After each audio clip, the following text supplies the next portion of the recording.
Welcome students to Science Card. Today our topic is characteristics of particles of matter.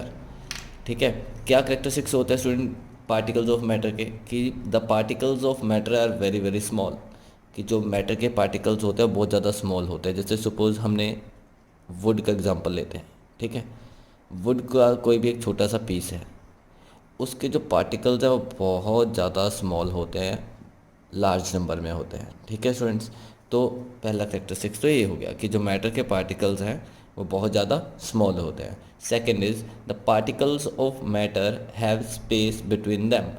Similarly यहाँ पे देखते हैं कि वुड के पार्टिकल्स हैं, उसके बीच में स्पेस होगा थोड़ा बहुत. ठीक है, और ऐसे ही इसके ऊपर डिपेंड करता है कि मैटर जो है हमारे पास दैट इज़ सॉलिड, लिक्विड और गैस. ठीक है स्टूडेंट्स, इनके ऊपर डिपेंड करता है कि जो पार्टिकल्स के मैटर के बीच में स्पेस होगा वो कम होगा, ज़्यादा होगा. ठीक है, वो डिपेंड करता है कि वो पार्टिकल्स सॉलिड के हैं, लिक्विड के हैं या गैस के हैं. Third students, the particle of matter are constantly moving. ये हम कर चुके हैं in case of diffusion and Brownian motion. Clear है, हमने एक वाटर के अंदर पोटाशियम परमैंगनेट डाल दिया था, 100 ml वाटर के अंदर पोटाशियम परमैंगनेट डाला था, तो after some time whole water turns purple. ठीक है, क्यों पर्पल हो गया था? क्योंकि पोटाशियम परमैंगनेट के पार्टिकल्स इसमें डिजोल्व हो गए थे. ठीक है, क्यों डिजोल्व हुए थे? क्योंकि वो मोशन में थे. क्लियर है स्टूडेंट्स, तो यहाँ से क्या क्लियर होता था हमारे पास? That particles of matter are constantly moving.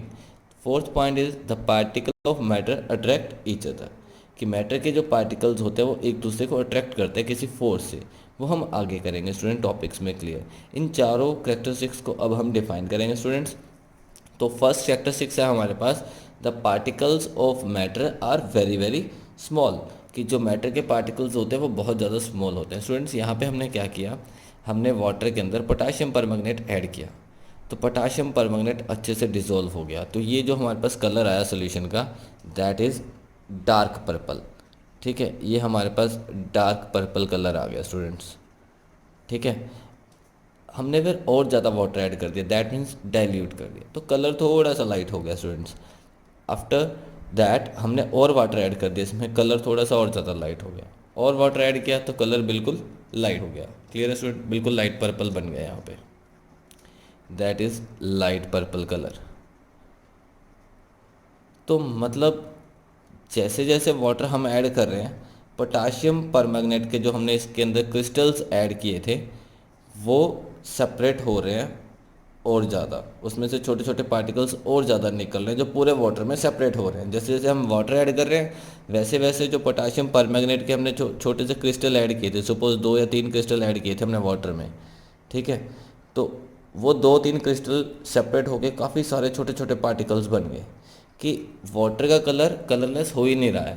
ठीक है, कितना मर्जी वाटर ऐड कर रहे हैं, कलर लाइट ज़रूर हो रहा है लेकिन कलरलेस नहीं हो रहा है. ठीक है students, we take 2 or 3 crystals of potassium permanganate in 100 ml of water in a beaker. तो उससे हमें क्या रिजल्ट मिला? इंटेंसिटी ऑफ पोटाशियम परमैंगनेट, जो इंटेंसिटी मतलब कलर वेरिएशन जो हमें दिख रही है यहाँ पे पोटाशियम परमैंगनेट की सॉल्यूशन की, वो goes on decreasing with dilution. जैसे जैसे हम वाटर ऐड कर रहे हैं वैसे वैसे उसकी इंटेंसिटी कम हो रही है. ठीक है, कलर कम हो रहा है बट कलरलेस नहीं हो रहा. मतलब जो ये 2 या 3 क्रिस्टल्स हमने ऐड किए थे वो क्रिस्टल्स सेपरेट हो रहे हैं छोटे छोटे पार्टिकल्स में, वो पार्टिकल्स डिजोल्व हो रहे हैं. जैसे जैसे हम वाटर ऐड कर रहे हैं वैसे वैसे पार्टिकल्स और ज़्यादा निकल रहे हैं. ठीक है, each tiny potassium permanganate crystal, हर छोटा छोटा परमैंगनेट क्रिस्टल है जो must be made up of small particles, वो छोटे छोटे पार्टिकल से मिलके बना हुआ है. ठीक है, विच कीप ऑन स्प्रेडिंग, जो कॉन्टीन्यूसली स्प्रेड हो रहा है. ठीक है, and imparting colour to more and more of water, और जितना ज़्यादा वाटर ऐड करें उसको कलर प्रोवाइड करवा रहा है. ठीक है स्टूडेंट्स, क्लियर है. तो यहाँ से क्या क्लियर होता है कि जो मैटर के पार्टिकल्स हैं वो बहुत ज़्यादा स्मॉल होते हैं. ठीक है स्टूडेंट्स, क्लियर है. नेक्स्ट कैरेक्टरिस्टिक है student the particles of matter have space between them. Suppose इसका पहले मतलब देख लो क्या होता है, कि जो मैटर के पार्टिकल्स हैं उनके बीच में स्पेस होता है. जैसे सपोज स्टूडेंट हमने क्या किया, वाटर ले लिया यहाँ पे. ठीक है, ये बिकर के अंदर एक वाटर ले लिया, वाटर के अंदर हमने शुगर को डाल दिया. ठीक है, we put sugar into that water, तो ये हमने शुगर के क्रिस्टल्स आ गए इसमें. ठीक है, आफ्टर सम टाइम क्या होगा, ये शुगर जो है वो वाटर के अंदर डिज़ोल्व हो जाएगी. मतलब जो शुगर के क्रिस्टल्स हमें दिख रहे थे वो दिखना बंद हो जाएंगे।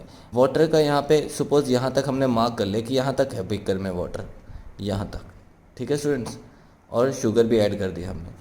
लेकिन आफ्टर सम टाइम्स जब शुगर डिज़ोल्व हो जाएगी तब भी वाटर इतना ही रहेगा स्टूडेंट, ठीक है। तो शुगर डिज़ोल्व भी होगी और वाटर का जो लेवल था वो उतना ही रहा जितना पहले था। रीज़न क्या है? तो फिर ये शुगर के पार्टिकल्स गए कहाँ? वो शुगर के पार्टिकल्स कहाँ पे एडजस्ट हो गए? वाटर के पार्टिकल्स के बीच में जो स्पेस था वहाँ पे शुगर के पार्टिकल्स जाके एडजस्ट हो गए, ठीक है स्टूडेंट्स। जैसे यहाँ पे इस तरह, जिसकी वजह से इसका वॉल्यूम जो है वो इंक्रीज नहीं हुआ, उतना ही है जितना पहले था। क्लियर है students? There is no change in volume on dissolving sugar in water. जैसे हमने वाटर में शुगर डिजॉल्व करी तो हमें वॉल्यूम में कोई चेंज नहीं दिखाई दिया, ठीक है। जितना पानी पहले था उतना ही पानी का लेवल अब है, ठीक है। Which tells us that there are spaces between the particles of water. यहाँ से क्या पता लगता है कि वाटर के पार्टिकल्स के बीच में स्पेस था, ठीक है। ये वाटर के पार्टिकल्स थे, इसके बीच में क्या था? स्पेस था। इस स्पेस में जाके शुगर के क्रिस्टल्स ने खुद को क्या कर लिया? एडजस्ट कर लिया, ठीक है। The particles of water are not tightly packed. जो वाटर के पार्टिकल्स थे वो टाइटली पैक्ड नहीं थे क्योंकि उनके बीच में स्पेस था। देर आर समवट लूज, वो लूज होते हैं, and having space between them. तो इस एक्सपेरिमेंट से हमें क्लियर हो जाता है स्टूडेंट्स कि जो मैटर के पार्टिकल्स होते हैं उसके बीच में स्पेस होता है। दोबारा देख लो, हमने क्या किया, एक बीकर में वाटर ले लिया, ठीक है स्टूडेंट्स, ये वाटर के पार्टिकल्स हैं और हमने इसका लेवल चेक कर लिया कि पानी यहाँ तक है बीकर में, इस लेवल तक। हमने इसके अंदर शुगर ऐड कर दी स्टूडेंट्स, शुगर के भी पार्टिकल्स होंगे, ठीक है। शुगर स्टार्टिंग में तो बिल्कुल बॉटम पे रहेगी, ठीक है। जब शुगर इसमें डिज़ोल्व हो जाएगी तो उसके बाद भी हमने इसका लेवल चेक किया, वो जितना पहले लेवल था वाटर का उतने अब लेवल है। रीज़न क्या है? क्योंकि जो शुगर थी वो वाटर के पार्टिकल्स के बीच में जो स्पेस था वहाँ पे जाके एडजस्ट हो गई। अगर वाटर के पार्टिकल के बीच में स्पेस ना होता तो शुगर अपना सेपरेट जगह लेता, जिसकी वजह से इसका लेवल तो बढ़ जाना चाहिए था स्टूडेंट। लेवल तो उतना ही है। दैट मीन्स यहाँ से क्या प्रूव होता है कि वाटर के पार्टिकल्स के बीच में स्पेस था जहाँ पे शुगर ने खुद को एडजस्ट कर लिया, ठीक है। तो ये एक्सपेरिमेंट क्या क्लियर करता है? The particles of matter have space between them. Clear है स्टूडेंट्स? नेक्स्ट है हमारे पास the particles of matter are constantly moving. इसका एग्जाम्पल करता है, हमारे घरों में स्टूडेंट्स अगरबत्ती होती है, धूप होती है, ठीक है। उसको अगर हम लाइट अप करते हैं या बर्न करते हैं, ठीक है, तो उसकी फ्रेगरेंस जो है वो पूरे रूम में फैल जाती है, पूरे घर में फैल जाती है। रीज़न क्या है? कि जो उसके पार्टिकल्स हैं, गैस के वेपर्स जो यहाँ से निकलते हैं वो स्प्रेड हो जाता है पूरे रूम में, ठीक है, हमारे पूरे रूम में स्प्रेड हो जाता है। क्लियर है स्टूडेंट्स? तो रीज़न क्या है इसका? क्योंकि जो गैस के पार्टिकल्स हैं वो किस में रहते हैं? हमेशा मोशन में रहता है, कॉन्स्टेंटली मूव करते रहते हैं, जिसकी वजह से हम कह सकते हैं कि the particles of matter are constantly moving. या किसी के घर स्टूडेंट मैगी बन रही हो, ठीक है, एग्जाम्पल लेता है, या कोई भी अच्छा सा वेजिटेबल हमें पसंद है, तो उसकी फ्रेगरेंस या उसकी स्मेल हमें पहले ही पता लग जाती है कि इनके घर पे भाई आज मैगी बन रही है, ठीक है स्टूडेंट्स। रीज़न क्या है? कि जो पार्टिकल्स होते हैं गैस के वो क्या रहते हैं? कॉन्स्टेंटली मूव करते रहते हैं, ठीक है students. When we light an incense stick, अगरबत्ती जिसको कहते हैं, in one corner of room, its fragrance spread in whole room quickly. तो उसकी जो फ्रेगरेंस है पूरे रूम में क्विकली स्प्रेड हो जाती है, because the particle of gas produced by incense stick, जो अगरबत्ती के पार्टिकल्स प्रोड्यूस होते हैं, ठीक है, the particles of gas produced by incense stick move rapidly in all direction. इसके पार्टिकल्स मूव कर जाते हैं हर डायरेक्शन में। Mix with moving particles of air in room, हमारे रूम में जो एयर होती है उसके पार्टिकल्स के साथ वो क्या हो जाते हैं? मिक्स हो जाते हैं, and reach every part of the room quickly. Clear है स्टूडेंट्स? तो यहाँ से इस एक्सपेरिमेंट से क्या क्लियर होता है? The particles of matter are constantly moving. इसी का ही स्टूडेंट एक और एग्जांपल कर लेते हैं। जैसे हमने पहले किया ही हुआ ये भी एक्सपेरिमेंट, कि हमने क्या किया, वाटर के अंदर पोटाशियम परमैंगनेट ऐड कर दिया, यहाँ पे पोटाशियम परमैंगनेट ऐड किया, ठीक है, और आफ्टर सम टाइम क्या हो जाएगा, वाटर का कलर क्या हो जाएगा, पूरा पर्पल कलर हो जाएगा, ठीक है। रीज़न क्या है? कि जो पोटाशियम परमैंगनेट के पार्टिकल्स थे वो मोशन में होते हैं और वो पूरे होल वाटर में क्या हो गए? स्प्रेड हो गए। यहाँ से भी क्या क्लियर होता है? The particles of matter are constantly moving. When a few crystals of copper sulphate are placed at bottom of beaker containing water, then water in a whole beaker turns blue slowly. ठीक है, potassium permanent बिल्कुल bottom पे हमने place कर दिया, after some time वो पूरा का पूरा सोल्यूशन क्या हो जाएगा, पर्पल कलर का हो जाएगा या ब्लू कलर का हो जाएगा। ठीक है, पहले क्या होता है, कलरलेस। ठीक है स्टूडेंट्स, तो because the particles of copper sulphate and water are moving continuously and mix with each other, this is called diffusion. इसको क्या कहते हैं हम, डिफ्यूजन कहते हैं। अगर यही एक्सपेरिमेंट, ये पहले मान लो कोल्ड वाटर है, फिर तो टाइम लगेगा थोड़ा, ठीक है स्टूडेंट, वाटर का कलर चेंज होने में। अगर यही हमने हॉट वाटर लिया यहाँ पे, ठीक है, उस केस में क्या होगा स्टूडेंट, जो ये पर्पल कलर आएगा वाटर का बहुत जल्दी आ जाएगा। रीज़न क्या है, क्योंकि हॉट वाटर में वाटर के जो पार्टिकल्स होते हैं उनकी जो काइनेटिक एनर्जी होती है वो ज़्यादा होती है, मतलब ये ज़्यादा स्पीड में होते हैं। ठीक है, जिसकी वजह से फटाफट डिजोल्व हो जाएंगे, एक दूसरे के साथ मिक्स हो जाएंगे और कलर फटाफट क्या आ जाएगा, पर्पल आ जाएगा।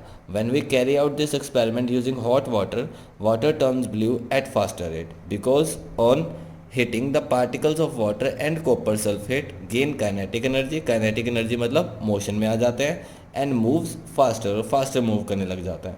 Due to faster movement they mix with each other quickly. Clear है स्टूडेंट। नेक्स्ट करेक्टरिस्टिक है हमारे पास, particles of matter attract each other, कि जो मैटर के पार्टिकल्स हैं वो एक दूसरे के साथ अट्रैक्ट करते हैं। तो जैसे स्टूडेंट अपा एक एग्जांपल लेते हैं वुड का। ठीक है, वुड के भी छोटे छोटे पार्टिकल्स होते हैं। अगर तो इसके पार्टिकल्स के बीच में फोर्स ना हो तो ये इजीली ब्रेक हो जाएगी। ठीक है, इसको ब्रेक करना बहुत इजी होगा। लेकिन स्टूडेंट्स इसके पार्टिकल्स के बीच में क्या होती है, फोर्स होती है, स्ट्रॉन्ग फोर्स ऑफ अट्रैक्शन, जिसकी वजह से इसको ब्रेक करने के लिए हमें किसका यूज़ करना पड़ता है, हैमर का यूज़ करना पड़ता है। क्लियर है स्टूडेंट्स। तो इस फोर्स को हम क्या कहते हैं, कोहेजन कहते हैं। जो इसके बीच में फोर्स होती है उसको कहते हैं कोहेजन। क्लियर है। There are some force of attraction between particles of matter which binds them together. Matter के पार्टिकल की बात करें, एग्जांपल आयरन की बात करें, ठीक है, वुड की बात कर लेते हैं। तो इन केसेस में मैटर क्या क्या क्लियर होता है, अगर आयरन को भी ब्रेक करना है तो हमें हैमर का यूज़ करना पड़ता है। ठीक है स्टूडेंट, रीज़न क्या है कि उसके पार्टिकल्स के बीच में फोर्स होती है जिसकी वजह से पार्टिकल एक दूसरे के साथ स्ट्रांगली अट्रैक्टेड होते हैं। तो इसको ब्रेक करने के लिए हमें किसका यूज़ करना पड़ेगा, हैमर का यूज़ करना पड़ेगा। हैमर जो फोर्स लगाएगा वो पार्टिकल्स के बीच में जो फोर्स होगी उसको रिमूव करेगी। ठीक है student, the force of attraction between the particle of सब सब्सटेंस आर कॉल्ड कोहेजन। जैसे पीस ऑफ चॉक की बात करें, आयरन की बात कर लेते हैं, वुड की बात कर लेते हैं। ठीक है स्टूडेंट, इनके पार्टिकल्स के बीच में जो फोर्स होती है उसको हम क्या कहते हैं, कोहेजन कहते हैं। क्लियर है। नाउ स्टूडेंट एक क्वेश्चन करते हैं, what happen to sugar when dissolve in water. अगर हम शुगर को वाटर में डिजोल्व करते हैं तब क्या होता है, where does the sugar goes, sugar कहाँ पे चली जाती है।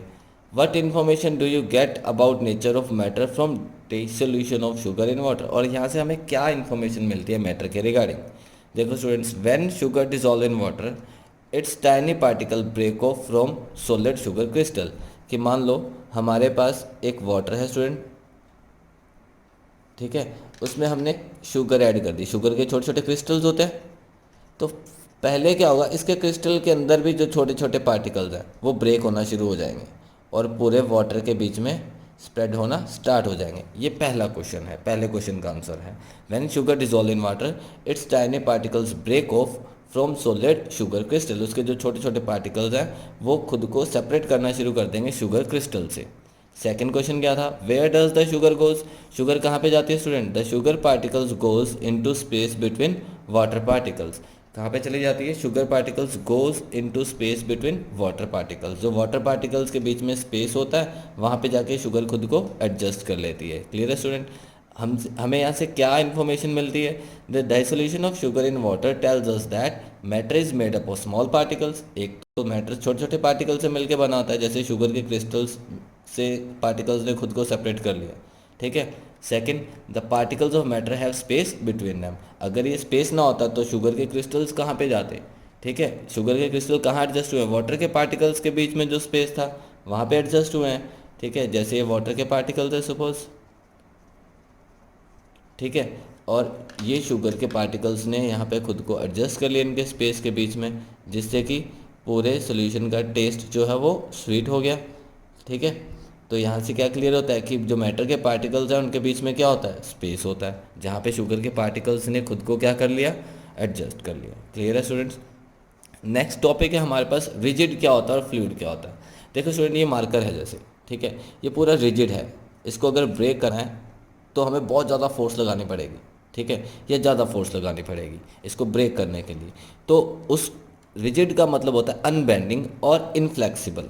जो अनबेंडिंग हो, ठीक है, जैसे ग्लास होता है, आयरन होता है, तो ये अनबेंडिंग होते हैं और इनफ्लेक्सिबल होते हैं। और इन इन इस प्रॉपर्टी को क्या कहते हैं, रिजिड कहते हैं। ये किसकी प्रॉपर्टी होती है, रिजिड, ये प्रॉपर्टी होती है सॉलिड्स की। ज़्यादातर जो सॉलिड्स होते हैं वो क्या होते हैं, रिजिड्स होते हैं, ठीक है। कोई भी सॉलिड ले लो आप, वुड ले लो, आयरन ले लो, प्लास्टिक ले लो, सब के सब क्या है, रिजिड होते हैं, अनबेंडिंग और इनफ्लेक्सिबल। फ्लूइड का मतलब होता है वो मटेरियल जिसके पास फ्लो करने की कैपेबिलिटी हो, जो फ्लो इजीली कर सकता है। कौन इजीली फ्लो कर सकता है student, liquids. Liquids easily flow कर सकते हैं एक जगह से दूसरी जगह तक। गैसेस फ्लो कर सकती है, गैसेस कैसे फ्लो कर सकते हैं, जैसे हमने अगरबत्ती का एग्जांपल लिया, ठीक है। तो इंसेंस स्टिक जिसको बोलते हैं, इसके जो गैस के पार्टिकल्स थे वो इजीली फ्लो करके रूम के हर कॉर्नर तक चले जाते हैं, ठीक है। और इनको अगर फ्लूइड्स को अगर हमें रखना है तो इसको रखने के लिए हमें एक स्पेशल वेसल चाहिए होगी, ठीक है। स्पेशल वेसल में स्टोर करके रख सकते हैं इसको। जैसे वाटर को अगर स्टोर करना है तो पर्टिकुलर बिकर के अंदर स्टोर करके रखना पड़ेगा। किसी भी गैस को स्टोर करके रखना है उसको भी पर्टिकुलर बिकर के अंदर स्टोर करके रखना पड़ेगा। तो रिजिड का मीन्स होता है स्टूडेंट अनबेंडिंग और इनफ्लेक्सिबल। ये किसकी प्रॉपर्टी होती है, सॉलिड की, ठीक है। और फ्लूइड का मतलब क्या होता है, जिनके पास फ्लो करने की कैपेबिलिटी हो, जो इजीली फ्लो कर सकते हैं, वो कौन कर सकते हैं, लिक्विड्स और गैसेस। क्लियर है स्टूडेंट। स्टूडेंट, सॉलिड जो होते हैं वो एक मैटर की रिजिड फॉर्म होती है। रिजिड फॉर्म मतलब कि सॉलिड की प्रॉपर्टी क्या है कि अनबेंडिंग और इनफ्लेक्सिबल होता है, ठीक है। इसी रिजिडिटी की वजह से सॉलिड के पास टेंडेंसी होती है अपनी शेप को मेंटेन करने की, ठीक है। जैसे यही सेम मार्कर की एग्जाम, इसकी शेप मेंटेन्ड है, ठीक है, इसकी शेप चेंज नहीं होगी, पड़ा रहे, आज पड़ा रहे, कल पड़ा रहे, परसों कहीं पे भी किसी भी जगह प्लेस कर दो इसको, पानी में डाल दो, कहीं पे भी रख दो, इसकी जो शेप है वो मेंटेन रहेगी। रीज़न क्या है, क्योंकि ये रिजिड होते हैं, ठीक है। लिक्विड क्या है, फ्लूइड फॉर्म में होता है, fluid form of matter which occupy the lower part of container in which it is kept. जहाँ पे रखोगे लोअर पार्ट ऑफ कंटेनर को पहले केप्ट करेगा और अपर को क्या करेगा, खाली करेगा। लिक्विड को भरोगे पहले, इसमें लिक्विड डालेंगे तो पहले तो लोअर पार्ट में आएगा फिर ही ऊपर तक जाएगा, ठीक है स्टूडेंट। तो ये फ्लूइड्स की प्रॉपर्टी होती है। लिक्विड कभी भी अपने कंटेनर को पूरा कंप्लीटली फिल नहीं करता है, ठीक है। और रीज़न क्या है, इसका रीज़न है कि जो पार्टिकल्स हैं लिक्विड के वो एक दूसरे को नीचे से अट्रैक्ट करते रहते हैं, जिसकी वजह से ये कंटेनर कभी भी कम्प्लीटली फिल नहीं होगा, ठीक है स्टूडेंट्स। गैस भी एक फ्लूइड फॉर्म ऑफ मैटर होती है which fills the whole container it is kept. लेकिन गैस जो है कंटेनर को पूरा कम्प्लीटली फिल कर सकती है। उसका जब हम प्रॉपर्टीज़ करेंगे लिक्विड, सोलर और गैस की, तब ये तीनों प्रॉपर्टीज़ आपको और ज़्यादा क्लियर हो जाएंगी, ठीक है स्टूडेंट्स, कि ये क्यों अपनी मेंटेन रखता है शेप, और ये कंटेनर को कम्प्लीटली फिल क्यों नहीं करता है, और ये जो है कंटेनर कम्प्लीटली फिल क्यों करता है। नेक्स्ट वीडियो में हम इसकी प्रॉपर्टीज़ करेंगे सोलर, लिक्विड और गैसेज की, उसमें और ज़्यादा क्लियर हो जाएगा। Student, both liquid and gas को क्या कहते हैं, फ्लूइड्स कहते हैं, क्योंकि इनके पास फ्लो करने की प्रॉपर्टी होती है, इजीली फ्लो कर सकते हैं। तो इस कैरेक्टरिस्टिक को क्या कहते हैं, फ्लूइडिटी कहते हैं। और सॉलिड के पास जो प्रॉपर्टी होती है अपनी शेप को मेंटेन करने की, इसको रिजिडिटी कहते हैं। क्लियर है स्टूडेंट। आज का हमारा टॉपिक यहीं तक था। नेक्स्ट टॉपिक में हम प्रॉपर्टीज़ करेंगे सोलर, लिक्विड और गैसेस की। कोई भी प्रॉब्लम आती है स्टूडेंट किसी भी चीज़ के रिगार्डिंग, किसी भी टॉपिक के रिगार्डिंग, आप इस नंबर पे भी कांटेक्ट कर सकते हो, ठीक है। और कोई भी प्रॉब्लम आप पूछ सकते हो, व्हाट्सएप भी कर सकते हो इस नंबर पे। क्लियर है स्टूडेंट्स।